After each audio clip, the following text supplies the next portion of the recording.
Hormuz is paralyzed, 90% of tanker traffic gone. The world's biggest shipping lines suspended, 20 million barrels of oil per day stuck. And yet oil didn't run out, trade didn't stop. The global economy didn't collapse the way everyone said it would if Iran ever pulled this trigger. Why? Because someone already built the backup plan.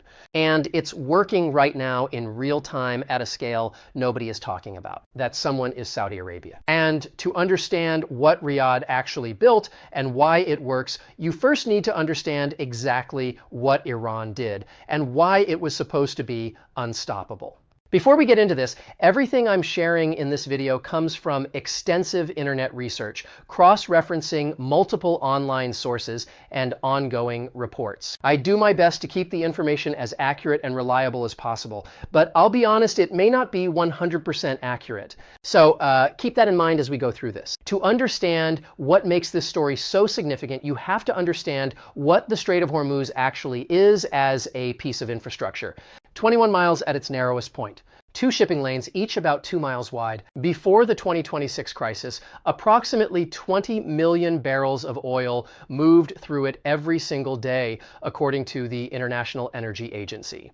China received a third of its entire oil supply through this single corridor. Europe sourced 12 to 14% of its LNG from Qatar through the same passage. Iran understood this geography better than anyone. For years, the threat of closure alone was enough to move markets. In early 2026, just the escalating tension pushed war risk insurance premiums for ships transiting the strait from 0.125% of vessel value up to between 0.2 and 0.4% per single crossing. For a very large crude carrier, that's an increase of over $250,000 per trip. When Iran actually pulled the trigger after strikes killed Supreme Leader Khamenei, the damage was immediate. The Kuwaiti supertanker Al Salami was struck while anchored near Dubai. A Qatar energy tanker was hit north of Doha. By April 1st, 3 of the world's largest container shipping companies, Maersk, CMA CGM, and Hapag-Lloyd, had suspended Hormuz transits indefinitely. Around 170 container ships carrying roughly 450,000 TEUs of cargo were trapped or restricted inside the Persian Gulf.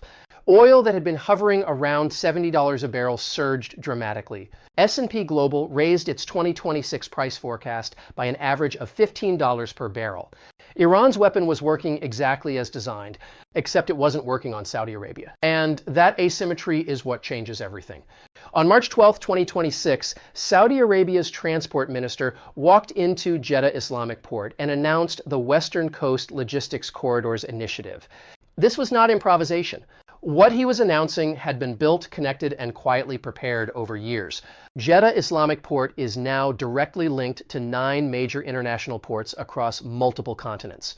According to the Saudi Ports Authority, known as Mawani, those connections include Tianjin, Qingdao, Ningbo, and Shanghai in China, Busan in South Korea, Tanjung Pelepas in Malaysia, Singapore, and major hubs extending into the western and eastern Mediterranean, with additional routes reaching South Africa via the Cape of Good Hope.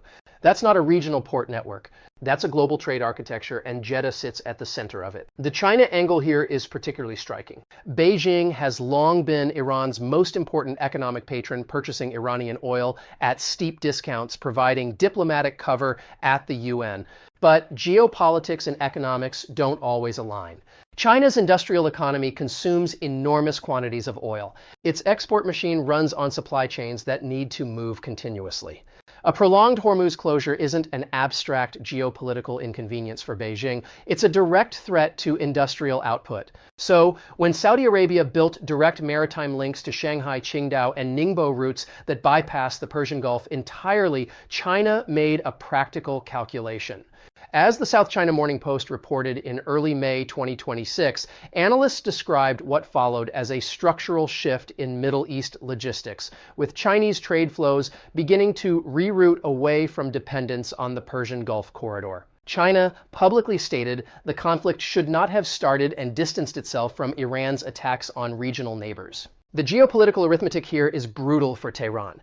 Its most economically critical partner is actively building infrastructure designed to make Iranian leverage irrelevant. Japan's situation tells a similar story. Direct connections to Kobe, Nagoya, and Yokohama mean that a country with approximately 16 million tons of strategic petroleum reserves, a country whose entire industrial economy runs on imported energy, now has a secured line to Saudi Red Sea ports. For Tokyo, that's not a trade convenience.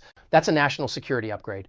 On the European side, the connections to Southampton, Rotterdam, and Hamburg mean that major industrial supply chains for European automotive, chemical, and pharmaceutical sectors no longer have their fate tied to Iranian decision-making. After an $800 million expansion of its South Container Terminal completed in 2025, Jeddah Islamic Port now handles approximately 7.5 million TEUs annually. Saudi Arabia's Red Sea ports collectively hold annual capacity exceeding 18.6 million TEUs. In June 2025 alone, before the crisis even hit export containers, surged nearly 18% year over year, while imports grew over 10%. Much of this capacity had historically been underutilized. The Hormuz blockade activated it overnight. Jeddah officials were projecting a 50% surge in port arrivals within 2 weeks of the March 2026 crisis. And Saudi Aramco confirmed to buyers, as reported by Reuters, that it was redirecting crude oil exports to load from Yanbu on the Red Sea coast rather than its Gulf terminals. When the world's most powerful oil producer publicly pivots its entire export geography, that's not a temporary workaround. That's a statement about the future. On May 3, 2026, the world's largest container shipping company announced a new hybrid route directly connecting Europe to the Gulf with no Hormuz transit required. The first vessel departed Antwerp on May 10th with stops in Germany, Italy, Lithuania, and Spain. It sailed through the Suez Canal into the Red Sea, stopping at Jeddah and King Abdullah ports along Saudi Arabia's western coast. Here's where it gets genuinely ingenious. At those western ports, cargo doesn't continue by sea. It's offloaded onto truck fleets and driven approximately 100 or 300 kilometers across the Saudi desert from the western coast through Riyadh all the way to Dammam on the eastern coast. From there, smaller feeder vessels distribute cargo through the Persian Gulf to Kuwait, Bahrain, and UAE ports. The whole system is tracked in real time via satellite. Autonomous crane systems move containers at Jeddah and King Abdullah ports with precision. A 415,000 square meter logistics park at Jeddah is set for completion by mid-2026. Crane capacity at the facility is being expanded from 14 to 22 units. This isn't improvised trucking. This is a technology-driven transcontinental bridge built for exactly this kind of disruption. Automotive parts, consumer electronics, pharmaceuticals, food products, all moving through Saudi territory without touching a single drop of water under Iranian control. The significance of the world's largest shipping company committing its vessels to this route cannot be understated. When a company of that scale endorses a new trade corridor, every manufacturer, every retailer, every logistics manager on Earth takes note. A Paris-based geoeconomic analyst told the South China Morning Post that these structural shifts started by necessity will not necessarily stop even once the immediate crisis resolves. The infrastructure is being built, the routes are opening, the relationships are being established. Even if Hormuz reopens tomorrow, the logistics map has already started redrawing itself. The third piece of this architecture is the one that proves this strategy predates the 2026 crisis by decades. Petroline, officially the East-West crude oil pipeline, runs from Saudi Arabia's eastern oil fields all the way to the Red Sea port of Yanbu. It crosses the full width of the Arabian Peninsula underground. Its capacity sits between 5 and 7 million barrels per day. According to the Congressional Research Service, Petroline has approximately 2.6 million barrels per day of available additional throughput capacity beyond current usage. Yanbu is capable of exporting between 4 and 5 million barrels of crude per day through the Red Sea. During the 2026 crisis, Saudi Arabia maintained oil flows exceeding 5 million barrels per day, even as Hormuz risks escalated, helping stabilize global markets at a moment of extreme volatility. Think about what Iran's blockade weapons can and cannot touch. Mines, fast attack craft, drone strikes, all of those are maritime threats. None of them can reach a pipeline buried beneath the Saudi desert. And Saudi Arabia has layered advanced air and missile defense systems along the pipeline corridor to intercept any aerial attempt. Energy importing nations, particularly China, can now purchase Saudi crude directly from Yanbu. No Iranian risk, no IRGC patrol boats, no straits at all. Meanwhile, Iran's parliament was busy in April 2026 planning legislation requiring ships from hostile countries to pay tolls to pass through the Strait of Hormuz. It's a striking piece of legislation to be drafting for a strait that, at that point, had almost no ships left in it. This restructuring isn't limited to one country. The UAE moved decisively. The ADCO pipeline runs from Abu Dhabi's Habshan oil fields to Fujairah on the Gulf of Oman coast, entirely bypassing Hormuz. Fujairah is the world's third busiest ship refueling hub. Abu Dhabi National Oil Company's CEO noted in April that even after a nominal ceasefire, the strait wasn't fully open, with 230 loaded oil tankers still waiting inside the Gulf. The UAE wasn't waiting around. Iraq is pursuing something even more ambitious, a $24 billion project combining rail and highway from Basra all the way to Turkey. It would link Gulf exports directly to the Mediterranean, with Hormuz rendered geographically irrelevant for that trade corridor entirely. A cargo loaded in Basra could potentially travel by rail continuously to Istanbul. According to a South China Morning Post analysis from early May 2026, governments across the region are building a new trade architecture, multiple nodes connecting the Indian Ocean to the Mediterranean Sea. Analysts described it as a structural shift away from dependence on established but vulnerable Persian Gulf infrastructure. Even NEOM, Saudi Arabia's Red Sea megacity project, is showing up on logistics maps, with corridors extending from European ports through Egyptian transit points to NEOM, then branching overland toward Kuwait, Iraq, Bahrain, Qatar, the UAE, and Oman. None of this is a purely triumphant picture. Iranian drones have already hit fuel depots and oil facilities near Red Sea ports. After Israeli strikes on Iranian energy infrastructure, Iran responded by striking the Samref refinery at Yanbu.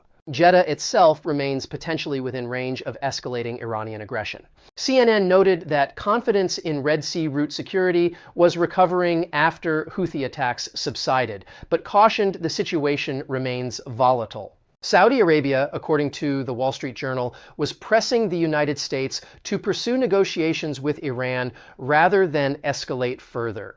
Even with the most sophisticated bypass infrastructure in the region, a broader war that drags Red Sea shipping into direct conflict serves no one's interests, least of all the country that has staked its economic future on becoming a global logistics hub. The Chatham House briefing on the Iran conflict, published in May 2026, noted that Saudi Aramco would need to achieve approximately 7 million barrels per day flowing through the Red Sea to match pre-war export levels. Currently, it's moving around 4 million. The full potential of this westward shift is still being realized. Before the 2026 crisis, roughly 27% of the world's maritime crude oil trade passed through the Strait of Hormuz, 20 million barrels per day. Saudi Arabia's Petroline alone can reroute up to 7 million of those barrels. The UAE pipeline adds further capacity. Together, the two routes can handle a significant portion of Gulf energy exports without a single drop passing through Iranian-controlled waters. What Saudi Arabia built the 9-port global network, the MSC Transcontinental Land Bridge, and Petroline wasn't built for this crisis. It was built knowing a crisis like this was eventually coming. Vision 2030, the kingdom's economic diversification strategy, always required proving that Saudi Arabia could function as a reliable, stable trade partner in the worst conditions imaginable. The Hormuz blockade was the stress test. The results are in. The old calculus where an Iranian general's press conference could send oil markets spiraling is breaking down, not solely because of military pressure, not solely because of sanctions, but because the global logistics industry is voting with its vessels, its contracts, and its infrastructure investment, and it's voting for routes that don't require anyone's permission to use. The remaining questions are serious ones. Will Iran escalate attacks on Red Sea infrastructure as Hormuz loses its strategic value? Will the dual blockade end in a diplomatic deal or spiral into a wider conflict? And will these new trade routes become permanent features of the global economy or return to their pre-crisis status once the strait reopens? Those questions don't have answers yet. But the infrastructure being built right now, the ports, the pipelines, the land bridges, the shipping agreements, that's not going away regardless of how the diplomacy resolves. The map of global trade is being redrawn. And the redrawn version looks very different from the one the world has relied on for the past half century. What do you think? Is this a permanent shift in how global energy and trade flows, or will everything snap back once the crisis ends? Let me know in the comments, and don't forget to like, subscribe to the channel, and hit the notification bell so you never miss an update. See you in the next one.